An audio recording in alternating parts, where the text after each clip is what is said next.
Welcome to Dental Business RX. Practice success in 30 minutes or less.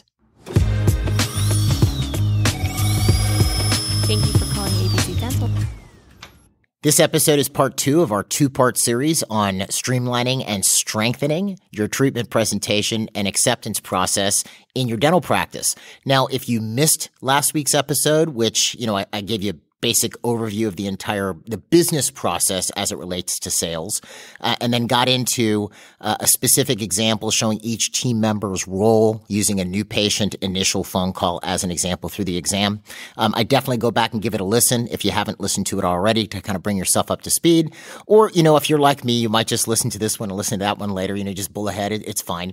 Either way, you're not going to get lost. But where we left off last week where the examination is done and we're at the point now where we're presenting treatment. Because the idea behind this was you could sort of listen to what I was covering, because this is the stuff we teach clients, and take a look at how it compares up with your practice, and you might see some things that you want to adjust. Definitely recommend that you do that. Anyway, so we're at the point now where we're presenting treatment. We're either presenting it now because we have time, or we're bringing the patient back within 1 to 3 days to present this treatment plan. And we're calling this treatment presentation a consultation. Again, I know consultation generally tends to be associated with presenting FMR cases or humongous treatment plans. Doesn't necessarily have to be this way. I explained it all last week. But we're at the point where we're doing our consultation. We either did this exam a couple days ago or we just did it and the patient has time and we have time, so we're doing it now. So let's look at how this consultation is going to work. So the first question I often get with a consultation is, do I need my treatment coordinator there with me when I do the consultation? Well, I would advise yes. It's ideal to have the treatment coordinator there for the entire treatment presentation. Now, are there times you don't have to have the treatment coordinator there? Sure, if they're a more experienced treatment coordinator and you guys have a great working relationship, or maybe it's a smaller treatment plan where it's not going to be a problem and they're with another patient right now. But if they're not with another patient, they may as well be there with you, because there are going to be questions and objections that the patient is going to bring up. And it's better that the treatment coordinator sees how you address those, because if they come up again when you leave the room or they go off with the treatment coordinator sees how you handled these, and it makes it a little bit easier to handle them. Now, what if you don't have a treatment coordinator? Well, then there's a good chance someone handles financial arrangements in your practice. It's probably not you. You might have a financial coordinator or someone you might just call front desk. And look, we're big fans of separating division of labor so that you have people specialized in certain areas of the practice. Take whoever does your patient's financial arrangements, whatever their title is, and that person can be with you when you're presenting this treatment plan, all right? But usually it does work best, especially as you're just starting this journey, to have the treatment coordinator there with you for the entire presentation. I'll also get asked, is it ideal to do this in an operatory or a consult room? From a statistical perspective, it really doesn't matter. It's really whatever makes you comfortable. If you are comfortable presenting in an op and that's how you've always done it, keep presenting in the op. If you have a consult space in your practice, present in the consult space. It's not going to have a bearing on whether this closes or not. You have to do what makes you comfortable. Where you do it is not super critical. All right, not super critical. But so now we're doing this consultation. You have the patient, you have you, and you have your treatment coordinator. And as I mentioned last week, this consultation has to be distraction-free. You cannot be interrupted during this consultation. You have to be able to go straight through and, not get distracted. All right, so we've got this distraction-free setup. So how are we going to start this consultation? Well, we'll get into the specifics, and this is where, sales skill comes into play. This is this whole other thing, sales skill and communication skill, which is a whole other body of knowledge, which we do teach here at MGE, at the MGE Communication and Sales Seminars. We also have a lot of it on our online platform, DDS Success. I'll put some links up on the episode webpage. But again, if you have these opportunities being set up regularly and they're regularly populating your schedule, even if you're not great at closing, this will improve your collections because you're having more opportunities. You get better at closing, now you increase the amount of closes of these increased opportunities. Do you see? But a couple basic guiding rules, not for you as a clinician, but more with regards to interfacing with people. Again, just like in the examination, we're going to avoid heavy medical terminology. All right, we're not going to talk about abscesses or periapical radiolucencies or the distal surface of a tooth. We're going to use words that the patient is familiar with. Instead of an abscess, we'd say things like infection, okay? And you're going to make the treatment plan. Obviously, you're going to show them what you found. You're going to make the treatment plan and why they need it very real to the patient, okay? As well as what would happen if we don't do anything about this. What are the potential consequences associated with not doing anything about this? Essentially, what we're trying to create with the patient is understanding. Now, what is understanding? How is that defined? It's basically to grasp the meaning of something and the significance of something. If a person needs a root canal, they don't have to understand the entire process of a root canal and all the technical aspects of it, but they have to understand what happens if they don't address it and why they need it. Like, what created this situation, why do they need it, and why it is important that we address it, and, when do we need to address this thing? And they have to grasp, what does this mean?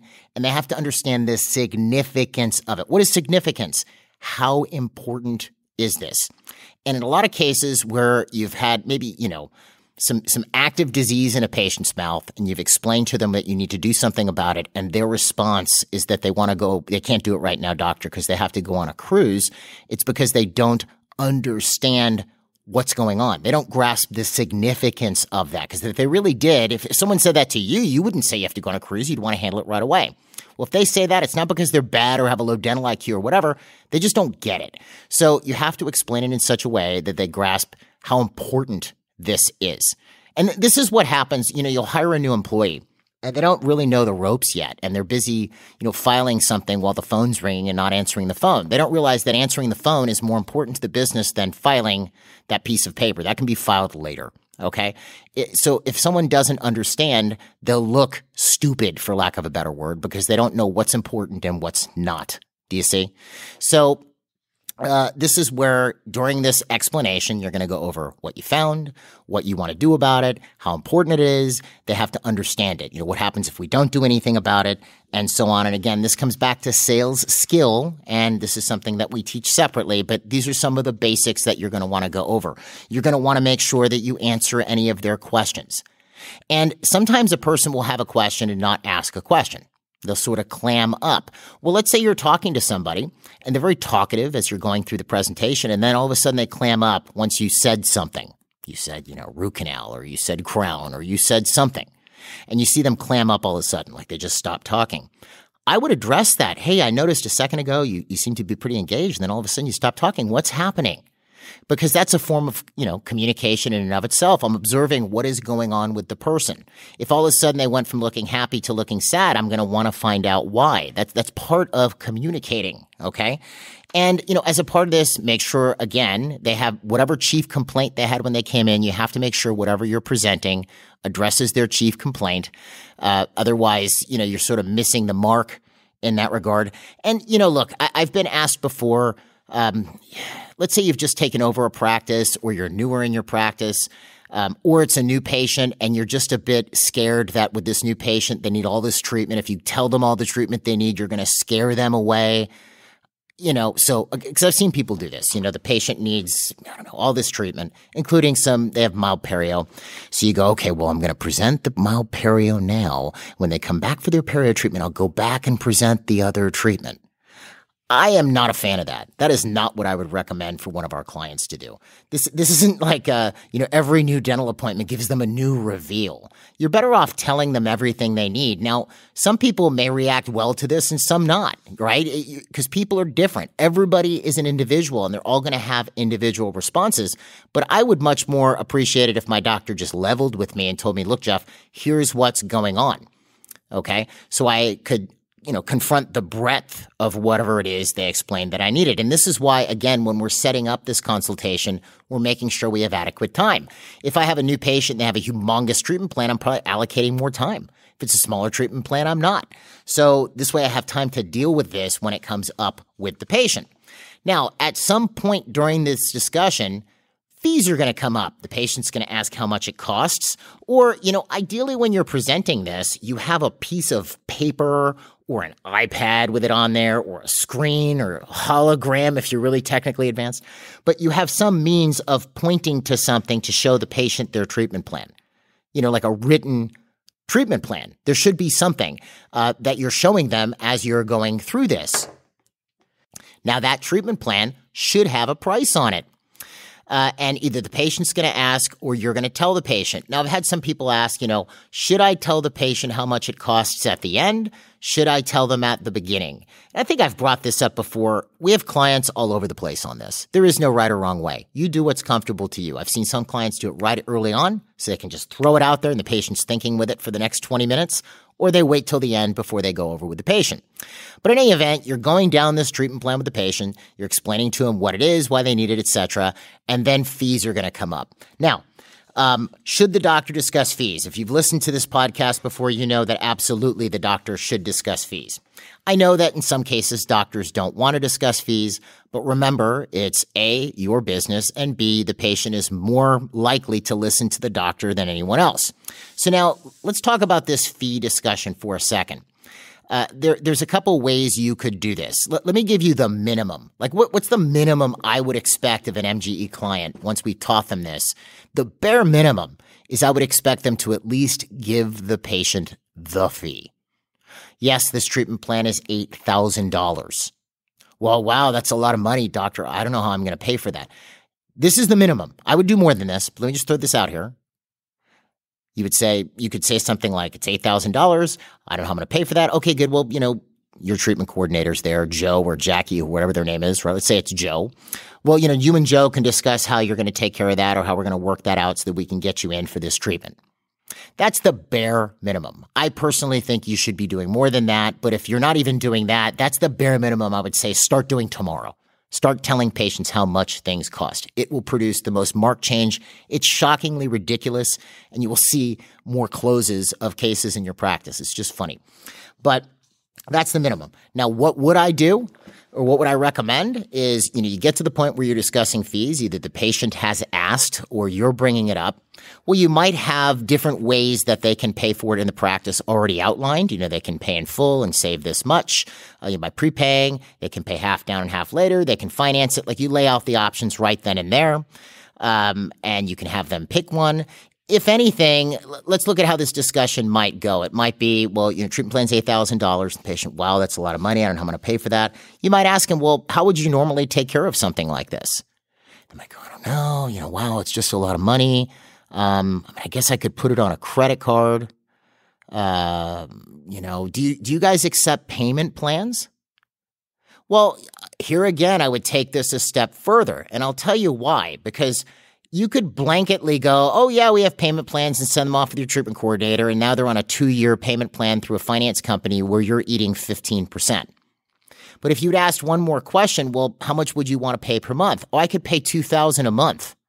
Well, chances are they could just then, put it on a credit card and pay the credit card off or use one of those, their credit card checks where they have 0% interest for 18 months and pay their credit card off. Why do I want to eat 15% if I don't have to? But I'm a fan of the doctor taking it that far. In other words, what the product you want when you send them off with your treatment coordinator is they know how much it is. You've got an idea of how they would pay for it. The patient actually wants the treatment plan and is ready to start. That's what you want to leave them with. That's the ideal. The bare minimum, you've told them how much it costs. If you're not doing that at all, start there, get familiar with that, get comfortable with that, and then you can kind of notch it up to where you're taking this to the next level. And, I've even done it with clients where they go, I can't tell a patient how much things cost. I feel bad. I'm worried they're going to think I'm just after their money and blah, blah, blah, blah, blah, blah, blah. And they just can't do it. I say, good, go get a sample treatment plan, sit down with your dental assistant, pretend they're a patient, and over again, practice telling your dental assistant how much it costs till you can get comfortable with that. Practice it. Maybe the first time you do it, your hands are shaking when you tell the patient. Well, put your hand on your lap so it isn't shaking. Trust me, they're not going to throw tomatoes at you. Some might get upset. People get upset about money, but they're doing that to your treatment coordinator. So, shouldn't you be willing to deal with that? And remember, they're more likely to listen to you. So just tell them how much it costs. It's really not that big of a deal. Start there. And again, you could ramp it up later. You can go from how much it costs to how would they normally take care of something like this. And then they go, well, I could put it on a credit card. I could do this. I could do that. And they can give you different ideas as to how they would do it. And then you send them off with the treatment coordinator to get that all sorted out and scheduled. Now, once you've figured all that out and you're about to send them off, I would do two last things. The next thing I would do is go, good. So you're going to go off with Joe and work out, the financial arrangements on this. Do you have any more questions for me? And the patient says, no, doctor, I think you've answered all of my questions. And you ask him, are you ready to roll with this? Yes, doctor, I'm ready to go with this. Then you send him off. One last thing, though. Sorry, you don't send him off yet. You tell them, let's say you want all of these types of procedures done in the morning. You've booked out your mornings for high ticket items, high value procedures, primary time, we might call it. So what are you going to do is you might tell this patient, okay, good. Now, I do these procedures first thing in the morning, or I do them only in the mornings between, whatever. You have your consults in the morning, and then I do them from 8:40 to 1 o'clock. That's when I schedule these procedures. So you might even ask your treatment coordinator, hey, Joe, when is my next appointment like this available? And Joe says, well, Thursday morning, doctor, at 9:15 or 9:20. You could turn to the patient and say, listen, so could you be here Thursday morning at 9:20?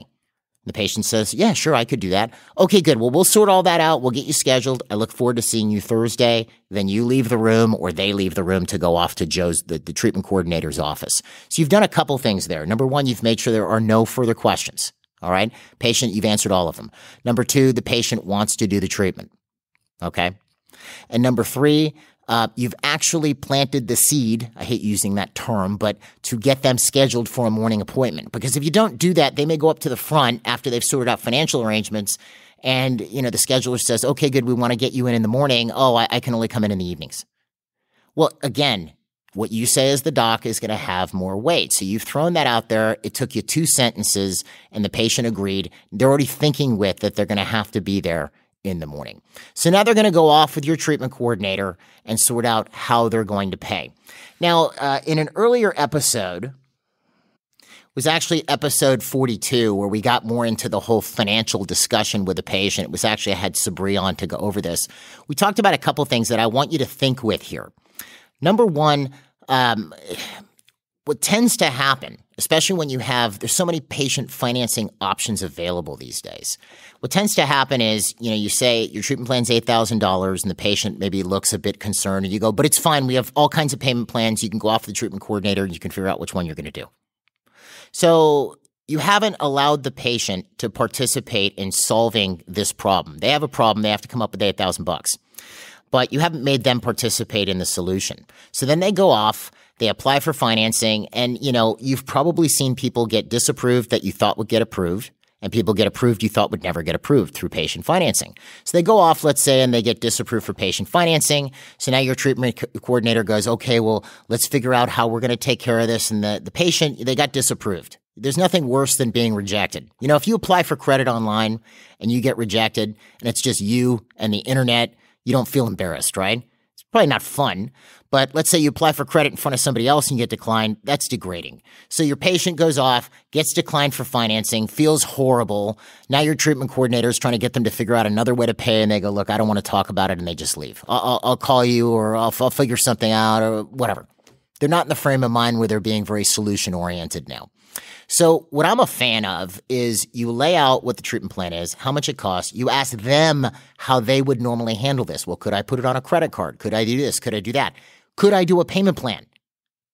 Let them figure it out. If they can put it on a credit card, well, which card would you put it on? Well, I'll probably put it on my Chase. Okay, good. But could I do a payment plan? Sure. Because then when they go off to figure out the patient financing, you could even give them a little disclaimer like, look, I don't know what the credit criteria of these companies are. And look, I'm not down on patient financing, but if I don't have to use it, I'm probably not, because the fees are very high, just to be perfectly plain, right? But they go off to figure out financing, and your treatment coordinator could even tell them, look, sometimes people get approved that I was not expecting to get approved, and vice versa. They get disapproved, people I thought would never get disapproved. So we'll see what happens. Let's apply for this and see what happens. So let's say you apply. The patient's already said they could put it on a credit card and they can get their prepaid discount. They apply, and they get declined. Well, see, look, you can never guess how these things go. Well, look, we'll just go ahead and use your credit card like you were mentioning earlier. You can go to that as plan B at that point, and the patient participated in the solution to how they were going to pay for their treatment plan. All right. So we've sent them off with the treatment coordinator. They're going to bang out how they're going to do financial arrangements. So obviously, the treatment coordinator has to make sure that the financial arrangements are sorted out before the patient leaves the practice.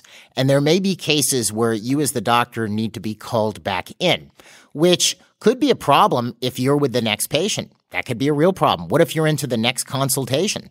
Or you're into the next procedure, you may not be able to make it back. So let's talk about this.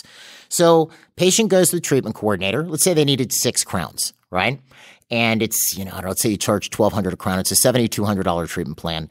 And patient sits in with the treatment coordinator, says, I'm thinking about this. I think I only want to do 2 now, the ones that are close to the front of my mouth, and I'm going to do the rest later. Okay, so what is the treatment coordinator supposed to do at that point in time? First off, that's a diagnosis. The treatment coordinator is not a clinician. Which 2 are you doing? They can't make that call. That's the doctor's call, okay? Not their choice. So they're going to have to bring the doctor back in the room. So if the doctor cannot come back, there's no way the doctor can pry themselves away to come back into the room, you're going to probably have to set up a time where you're going to have to talk to the doctor later. How might they handle that? And obviously, you want to avoid this if possible. So the presentation is critical here. But it might be something like, okay, cool. Let's say that the treatment coordinator cannot get them off of this. They've explained again why doing all 6 now is important, etc., but they just cannot get the patient to move off of this. And they may go, okay, good. Well, listen, it's really the doctor's call. If we're not going to do the treatment plan as the doctor laid out, the doctor has to decide that. Doctor's with another patient right now. Now, maybe they're going to be free in 5 minutes, in which case the patient can wait. If they're in a procedure, they're in a root canal now, or they're in a procedure where they're not going to be able to leave chairside for an hour. Doctor's going to be, busy for the next hour. So here's what the doctor would like to do is set up a time to talk to you about this later today, tomorrow morning, whatever. They can answer your questions. You can tell the doctor a few of your concerns and why you want to do that now, and you guys can come to an agreement. Because then at least you've thrown it back onto the doctor at that point, and they can have a discussion and decide what they're doing next. Or you could bring them back. I mean, I don't know that you necessarily have to. If the doctor feels comfortable handling it over the phone, do it over the phone. Ideally, this is not the situation you want to find yourself in. You'd like to be able to handle this right then and there when the patient's in the practice. But what I'm trying to get you to avoid is leaving the patient waiting and waiting and waiting because the doctor has to come back into the room. And remember something here too, which is if the discussion is whether during the consultation or when you sent them off for financial arrangements, if the discussion is constantly hanging up on finance, that's a lot of money, I don't want to pay, I can't afford it, it's all money, money, money, money, money. What that means is it has nothing to do with the money. The patient is not closed on doing the treatment. I'll say that again. If the conversation is all about money and it's hanging up on money, money, money, money, money, the patient is not closed on doing the treatment. You then get back into why the patient needs the treatment again. Because they knew they needed the treatment, it really was a money issue, they'd be more communicative about the money. Let me explain. So there's 2 ways you're going to get this money objection. Let's say you've explained the treatment plan to me. It's $8,000 and I go, oh, wow, that's a lot of money. I can't afford that. Yeah, I can't afford that. That's a lot of money. I'm not being very forthcoming as to why I can't afford it. That's probably not a money objection. It might be a value objection. I don't see why I really need it, and it is not important to me yet. But let's say instead I go, wow, doctor, okay, I see why I need this. Now, here's the problem. I can't pay the $8,000 now. I'm refinancing my house. The refinance should be closed in 2 weeks, but the bank told me not to put any money out. I can give you a check for $500 to hold my spot, but I have to wait for 2 weeks until the refinance is done till I can pay the balance. Do you see how I'm more communicative about what's going on? That's an actual objection. And you might have to wait 2 weeks until my refinance is closed, in which case the treatment coordinator can follow up with me. But if it's just hanging up on the money, money, money, it's not a money issue. It's a value issue. You need to go back into what the treatment is and why they need it. All right, so treatment coordinator is going to make sure I get my financial arrangements done. If I balk at doing the treatment or I want to change the treatment plan, the doctor has to come back in. And obviously, hopefully the doctor has planted in my mind when I'm coming back to actually do this treatment. And that you want to get, if you're going to push for this patient to pay and sort out all their financial arrangements, you want this to be lightning quick, well, then the treatment, the actual doing of the treatment also has to be lightning quick. If, I'm going to prepay you for this $8,000 treatment plan to save 5%, and then I go, well, when am I coming in? Well, it's 4 weeks from now. That's pretty anticlimactic. I should be coming in the next day, in 2 or 3 days, early next week. Within the next week, I'm coming back to start this treatment plan. And there's a couple reasons for this. Obviously, number one, it's just good customer service. And it's fitting. You know, if I'm real hot and heavy on getting your money, but I'm not hot and heavy on actually delivering the goods, that also doesn't look very good. And it's also not what's best for the patient. So we want to get them in as instantaneously, as fast as we possibly can, right? The other reason why it's important is if I take $8,000 from somebody and I'm not going to see them for 3 weeks, there's 3 weeks that they have to think about this. And, 2 weeks from now, something happens in their life, and then I get a phone call, look, I'm going to have to put my treatment on hold. I need to get a refund. All right. I'm putting myself at risk in that regard, and also the patient at risk because I haven't addressed their health. So you have to get people in onto your schedule with the same speed with which you're asking them to pay. It has to be lightning fast. Okay. So let's say the treatment coordinator has figured out all the financial arrangements. I've signed whatever it is I have to sign. I should sign my treatment plan as well as however I'm going to pay. It should be in writing, ideally, any type of financial arrangements I make. So then I'm going to get scheduled. So I'm going to go to the schedule coordinator with the treatment coordinator to get scheduled. Or the treatment coordinator might have the ability to schedule me in coordination with the schedule coordinator because the schedule coordinator is the one running the book. And ideally, the doctor has told me when they want me back. So it should be a very simple process at that point. I'm now on the schedule. I show up a couple of days later to begin my treatment. The sales process is now over. The second I'm sitting in the doctor's chair and the doctor is now doing my treatment, sales is over. You might think sales is over when you've worked out financial arrangements. It's not. It's over when the treatment commences. The salesperson's job is done. We do the same thing here.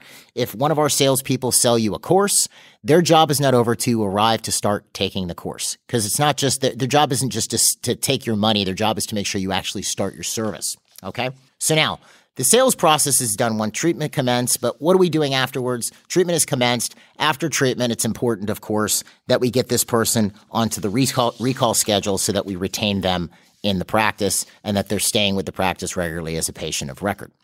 Now, so we've applied this process to a new patient. Let's talk about a recall patient for a minute, a patient of record.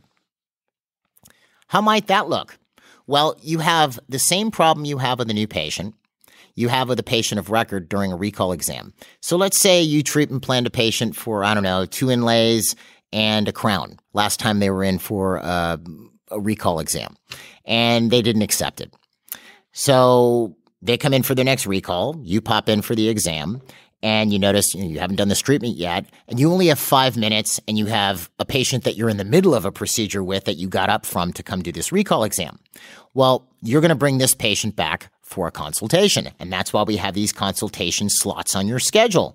And you would tell the patient the same thing. Look, there are some things I want to go over with you. I want to spend some time, answer your questions, but it's important a couple things we address with regards to your oral health. And you find out when your next appointment is available. You ask the hygienist or your dental assistant. They tell you. You ask the patient if they can come in. Of course, you don't make the appointment yourself, or the schedule coordinator is going to, be really upset because that's their job. You let them do it, but you kind of plant the seed in the patient's head. And then they come back in as a consult, and you do the same thing. You present the treatment plan. It's going to be a little easier because this is a patient of record. But again, you've got these sales opportunities. Remember this idea of organization. It's, having places for things to go and everything where it's supposed to be. Well, you have places for these sales opportunities to go. You have this consult time built into the schedule. So you do the same thing with patients of record. And, normally we'll have patients come to our communication and sales, or not patients, rather, we have clients come to our communication and sales seminars, and they'll go back and have a $10,000, $20,000 increase the first month. I think the average person attending one of the seminar series, it's 3 seminars, sees a $288,000 increase per year. That's average. Okay. So they go back, they do an extra $10,000 or $20,000 or $30,000 a month the next month. Well, they're not seeing that increase just from new patients. They're seeing a lot of it from patients of record that they weren't closing before. And a lot of cases it was, sometimes it was sales skill, and other times it was just pure time. You're trying to present this in 5 minutes and not pulling it off. So you use that consult time for patients of record as well. Same thing with an emergency patient. Let's say it's an emergency new patient. Emergency new patient comes in, you do your palliative treatment, you schedule them for an initial, and they follow the whole initial process. They go through the initial, do you have time? You bring them back. And with an emergency patient, you have a little bit more insight into what's going on with this person. So let's say they need extensive treatment. Well, then their initial exam is an hour and a half, because then you have time to do your entire exam as well as present the treatment plan. Do you see? So This is the sales process, the sales machine, the steps for making sure that sales are working in your practice. And it's very easy to insert into and get working in a dental practice.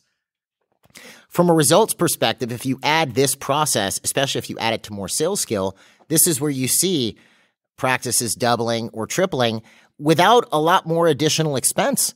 I mean, you have additional lab and supplies, of course, but really, if you can spend 20 minutes with a patient who needs 6 crowns and get them to do all 6 rather than doing 2, again, of course, it's better for the patient, but for the practice, that's the difference between a $2,400 and a $7,200 case. That shows up in your collections, your profitability, and also it's a lot more fun for you. Your patients are healthier. Okay.